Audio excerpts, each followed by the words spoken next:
Hello বন্ধুরা, আজকের আমি একটা হোমিওপ্যাথি ওষুধ নিয়ে আবার আসলাম।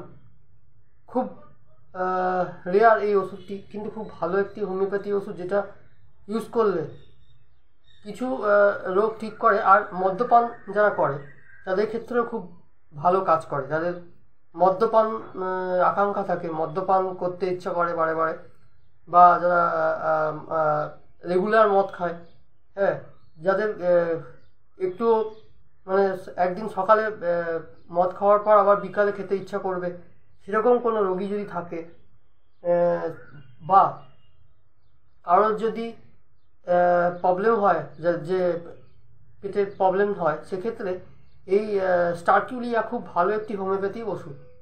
স্টারকিউলিয়া হচ্ছে এমন একটি হোমিওপ্যাথি ওষুধ যেটা ইউজ করলে অবশ্যই যে মদ্যপানকারীদের ক্ষেত্রে খুবই ভালো একটি হোমিওপ্যাথি ওষুধ। হ্যাঁ, মদ্যপান করার আকাঙ্ক্ষা যদি তৈরি হয় মনের ভিতর, সেক্ষেত্রে স্টারকিউরিয়া কিন্তু খুব ভালো কাজ করে। তাছাড়া পরিপাক গ্রন্থি যদি প্রবলেম থাকে, পরিপাক খিদা না পাওয়া, হ্যাঁ, সেক্ষেত্রে আর কি হজম না হওয়া, সেক্ষেত্রে স্টারকিউরিয়া যদি খাওয়া যায়, সেক্ষেত্রে দেখবে তোমাদের এই যে খিদে পাওয়া, হজম হওয়া, এইসব বদহজম হওয়া, এসব আস্তে আস্তে চলে যাবে।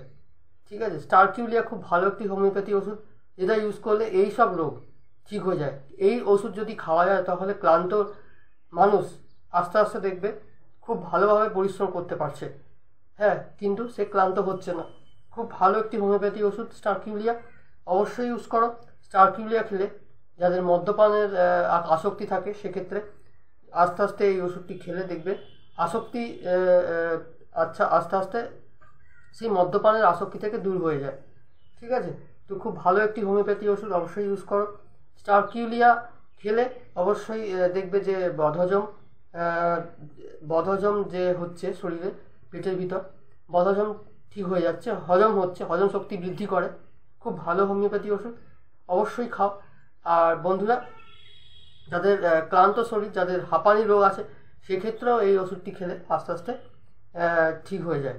যাদের হাঁপানি রোগ আছে, যারা ক্লান্ত হয়ে যায়, খুব অল্প কাজ করি, সেক্ষেত্রে যদি এই ওষুধটি খাওয়া যায়, খুব ভালো কাজ করে। তো বন্ধুরা, আজ এই পর্যন্তই। অন্যদিন অন্য একটা ভিডিও নিয়ে আবার আসছি। আমার ভিডিওটা ভালো থাকলে অবশ্যই লাইক করো, শেয়ার করো, সাবস্ক্রাইব করো, আর দেখতে থাকো হোমিওপ্যাথিটা। আজ এই পর্যন্তই বন্ধুরা, নমস্কার।